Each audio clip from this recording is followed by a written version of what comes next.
आज इस लेक्चर में हम डिस्कस करेंगे Mobius transformation.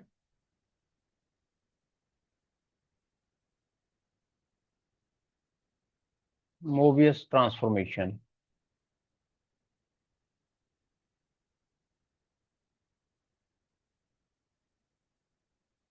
This Mobius transformation is also called the fractional transformation. यहाँ पे मेंशन कर देते हैं, ये फ्रैक्शनल ट्रांसफॉर्मेशन भी कहलाता है। फ्रैक्शनल ट्रांसफॉर्मेशन, फ्रैक्शनल ट्रांसफॉर्मेशन भी बोलते हैं इसको, और इसको बाइलिनियर ट्रांसफॉर्मेशन भी बोलते हैं। This is also called bilinear transformation.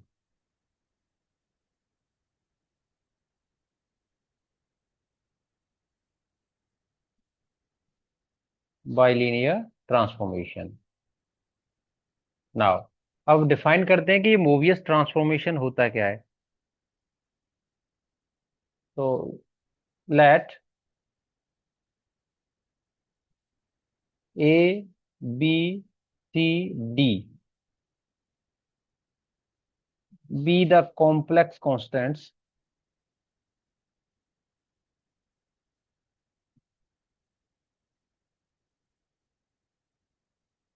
so then the transformation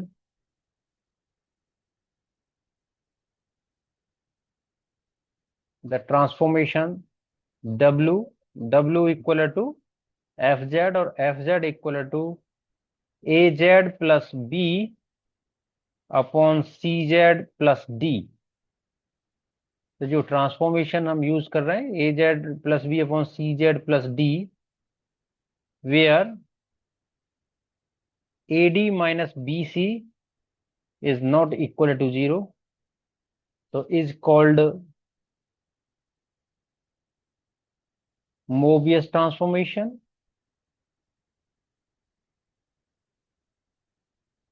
इसे हम मोबियस ट्रांसफॉर्मेशन बोलते हैं या बाइलिनियर ट्रांसफॉर्मेशन।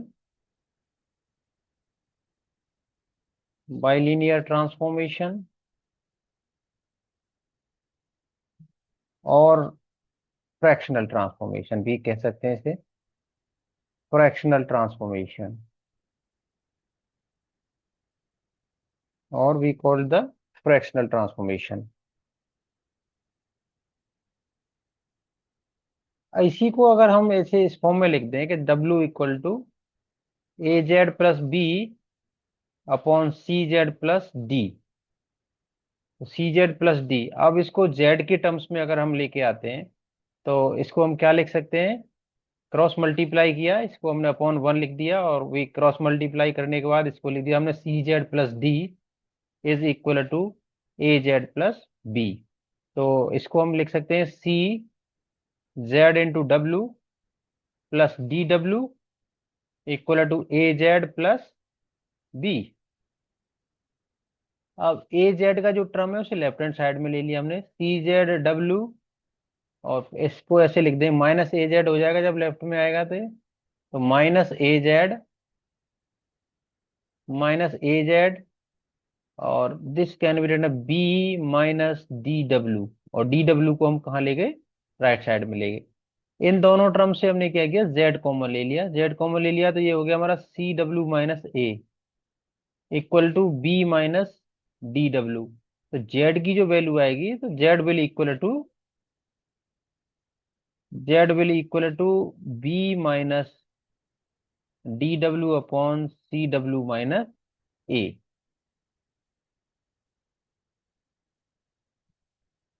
अब इसके लिए जो कंडीशन बनेगी, जैसे पिछले के लिए कंडीशंस क्या थी हमारी,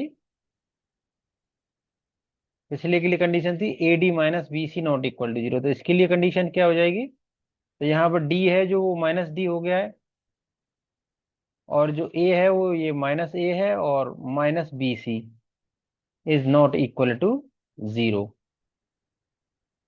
तो ये अभी बाइलिनियर ट्रांसफॉर्मेशन है, is also a bilinear transformation.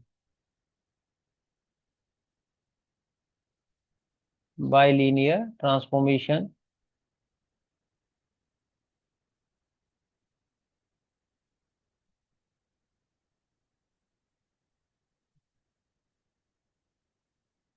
Bilinear transformation. और इसको हम लिख सकते हैं कि z equal to T inverse into W. Inverse transformation, T को हम जैसे ट्रांसफॉर्मेशन से रिप्रेजेंट कर रहे हैं कि कोई भी ट्रांसफॉर्मेशन है हमारा जो टी को रिप्रेजेंट कर रहा है, तो जब इसको इनवर्स ट्रांसफॉर्मेशन में ले जाएंगे तो transformation T. Okay, so now this w a z plus b upon c z plus d, और this is also called the bilinear transformation. अब इसी पे बेस्ड एक थ्योरम है जिसकी हेल्प से हम क्वेश्चन सॉल्व करेंगे। तो पहले हम थ्योरम डिस्कस करते हैं कि थ्योरम का स्टेटमेंट क्या है। तो थ्योरम का स्टेटमेंट है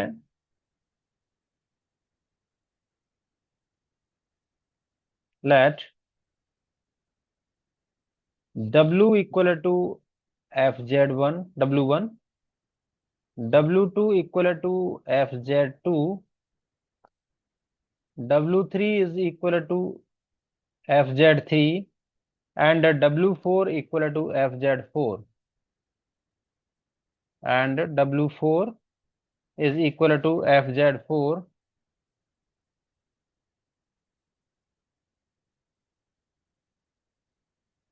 W4 equal to FZ4. So then by Mobius transformation, then by Mobius transformation,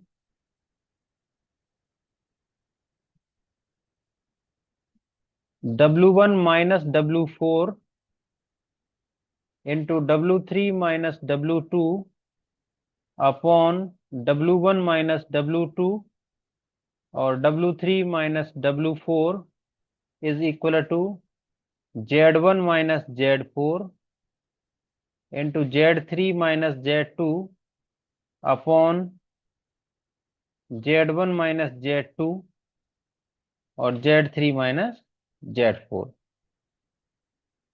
जिसको क्रॉस रेशियो बोल सकते हैं, क्रॉस रेशियो। नाउ अब जब इसको हमें प्रूव करना है इसका थ्योरम का, तो we shall prove this theorem.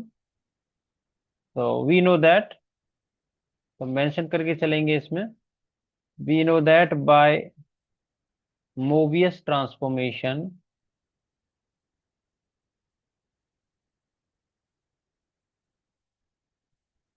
Mobius transformation W equal to AZ plus B upon CZ plus D, और condition provided that AD minus BC is not equal to 0। Now अब इसको हमने दे दिया इक्वेशन नंबर 1।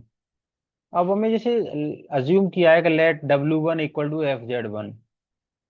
सो now अब इसी की help से हम सारी वैल्यूज को पुट करें कि W1 we write down as AZ1 plus B upon CZ1 plus D, W2 we write down as AZ2 plus B upon CZ2 plus D, और W3 can be written as AZ3 plus B upon CZ3 plus D, and W4 we write down as AZ4 plus B upon CZ4 plus D।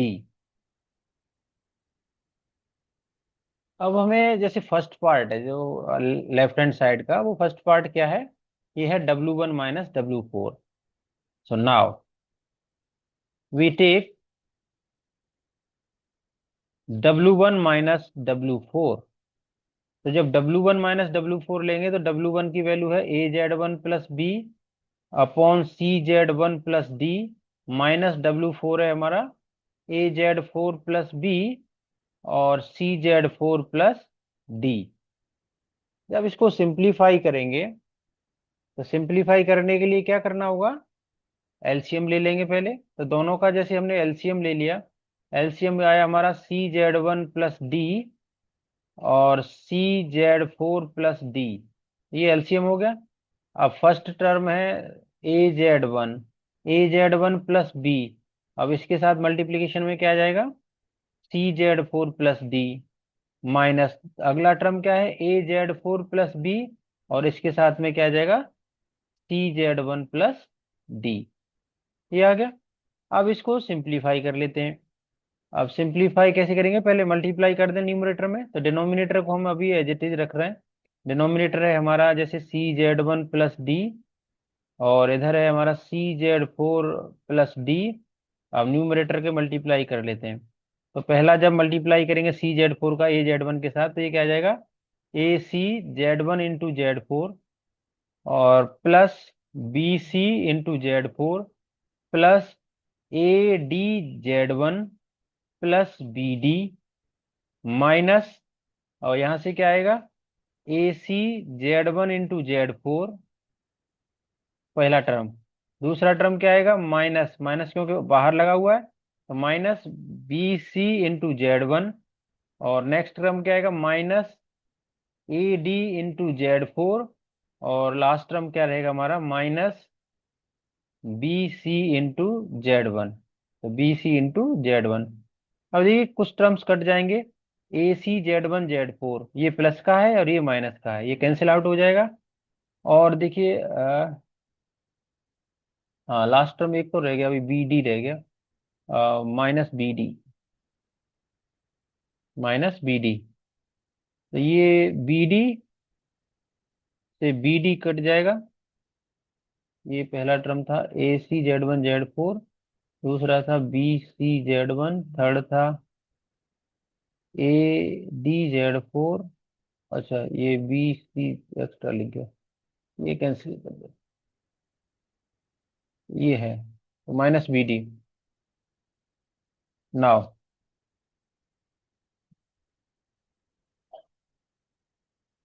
We write down this as BC into Z4 plus AD into Z1 minus BC into Z1 minus AD into Z4 upon CZ1 plus D और CZ4 plus D। ये value हमारी किसके लिए चल रही है, W1 minus W4 के लिए।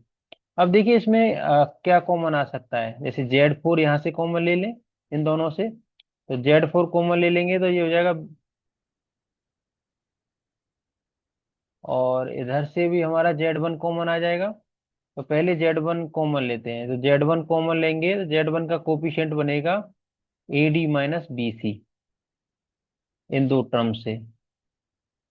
और दूसरे टर्म से हम Z4 कॉमन ले लेते हैं, तो माइनस Z4 जैसे कॉमन लेंगे, तो पहले आ जाएगा AD माइनस BC, ये आ जाएगा, और अपॉन में डिनोमिनेटर तो ये है ही CZ1 प्लस D और CZ4 प्लस D। एक स्टेप और लिख देते हैं, तो यहाँ से देखिए AD माइनस BC कॉमन आ जाएगा, AD माइनस BC कॉमन आ गया, तो कोफिशिएंट क्या बनेगा, Z1 minus Z4, Z1 minus Z4 upon CZ1 plus D और CZ4 प्लस D। ये आ गई वैल्यू सिंप्लीफाई होके W1 माइनस W4 की। और देखिए हमने बोला ये कि जो कंडीशन है कि AD minus BC not equal to zero होना चाहिए। अगर ये जीरो हो जाएगा तो W1 माइनस W4 जीरो हो जाएगा। नाउ अब देखिए ये वैल्यू है किसकी, W1 माइनस W4 की। W1 माइनस W4 जहाँ पर आ रहा है Z1 माइनस Z4, और यहाँ पर आ रहा है Z1 और Z4। ठीक है। अब सिमिलरली, क्योंकि अब सारे सॉल्व करेंगे तो टाइम कंज्यूमिंग होगा, तो एक सिमेट्री बना के और सिमिलरली करके हम लिख सकते हैं। सिमिलरली, जैसे अगला टर्म है हमारा W3 minus W2, W3 minus W2। अब जैसे W1 था तो यहाँ Z1 है, W4 है तो Z4 है। ऐसे ये W3 माइनस W2 के लिए लिखना होगा, तो ये जो कोफिशिएंट आएंगे वो तो सेम आएंगे, AD माइनस BC। और यहाँ पर ये क्या हो जाएगा, ये हो जाएगा Z3, और माइनस का हो जाएगा Z2, Z3 minus Z2 upon, और डिनोमिनेटर में क्या हो जाएगा, Z3 plus D, CZ3 plus D और CZ2 प्लस D, ये आ जाएगा। आगे, आगे क्या लिखना है हमें, W1 माइनस W2 को लिखना है। तो W1 माइनस W2 लिखेंगे तो सिमिलरली ही लिख देंगे हम इसको भी। तो W1 का मतलब Z1 और Z1 minus Z2 upon CZ1 plus D, और इधर क्या हो जाएगा CZ2 प्लस D। ये हो गया। और लास्ट रह गया हमारा W3 माइनस W4। एक सॉल्व किया है, बाकी हमने सबको सिमिलरली लिख दिया है।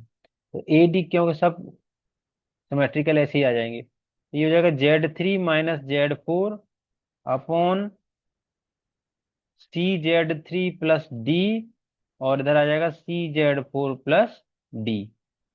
अब ये सारी वैल्यूज हम इस लेफ्ट हैंड साइड पार्ट में पुट कर देते हैं। यही हमारा जो थ्योरम का लेफ्ट हैंड साइड स्टेटमेंट है। तो now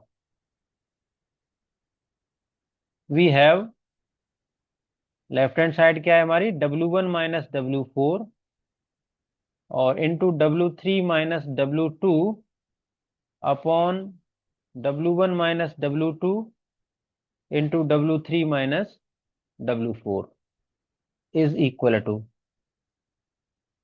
so W1 minus W4 की क्या वैल्यू है, AD माइनस BC। तो ये हम लिख देते हैं यहाँ पे AD माइनस BC, और ये आएगा Z1 minus Z4 upon CZ1, CZ1 plus D और CZ4 plus D into W3 minus W2। तो ये क्या है, ये है AD माइनस BC और Z3 minus Z2 upon CZ3 plus D और CZ2 प्लस D, और अब डिनोमिनेटर ये क्या है W1 माइनस W2। तो ये भी क्या है AD माइनस BC, और क्या हो जाएगा Z1 minus Z2 upon CZ1 plus D, और यहाँ से हो जाएगा CZ2 plus D into last AD minus BC और W3 का मतलब Z3 minus Z4 upon CZ3 plus D और CZ4 प्लस D। अब देखिए कुछ टर्म्स कट जाएंगे, जैसे यहाँ पे ये जो डिनोमिनेटर है न्यूमरेटर वाले पार्ट का, ये वाले सारे टर्म और ये वाले सारे टर्म कैंसिल्ड हो जाएंगे, और AD माइनस BC ये भी कट जाएंगे। तो जो रिमेनिंग पार्ट रहेगा वो क्या रहेगा, Z1 माइनस Z4 और Z3 minus Z2 upon Z1 minus Z2 और Z3 माइनस Z4। तो ये जो वैल्यू होगी वो किसके इक्वल होगी, W1 माइनस W4 और W3 minus W2 upon W1 minus W2 और W3 माइनस W4। तो this value is equal to this. तो यही हमें प्रूव करना था, प्रूव्ड। अब जैसे हमें इश्यू आता है कि हमें जैसे लर्न करना है, इसे मतलब याद रखना है, तो किस तरीके से हम याद रख सकते हैं। तो एक सिमेट्री बन रही है उसमें, आप याद करने के लिए जैसे हम लिख सकते हैं 1432, 1432 अपॉन 1234, 1W1 4 W4 3 2। तो 1432 अपॉन 1234, ये लर्न कर सकते हैं। अब बात करते हैं इसके जर्नल केस की। तो जो इसका जर्नल केस है, जो मैक्सिमम हम प्रॉब्लम्स में यूज करते हैं, तो जर्नल केस में हम क्या करते हैं, W4 को रिप्लेस कर देते हैं W से। तो जर्नल केस क्या हो जाएगा, ये हो जाएगा W1 minus W into W3 minus W2 upon W1 minus W2 into W3 minus W, this equal to Z1 minus Z, और Z4 भी Z से रिप्लेस हो जाएगा, Z3 minus Z2 upon Z1 minus Z2 और Z3 minus Z। तो ये journal term है जिसको हम मैक्सिमम प्रॉब्लम्स में यूज करते हैं, when three functions are given, W1 W2 W3 दे रखा होगा, तो हमें इसी फंक्शन को यूज करना है when we determine the value of W और Z।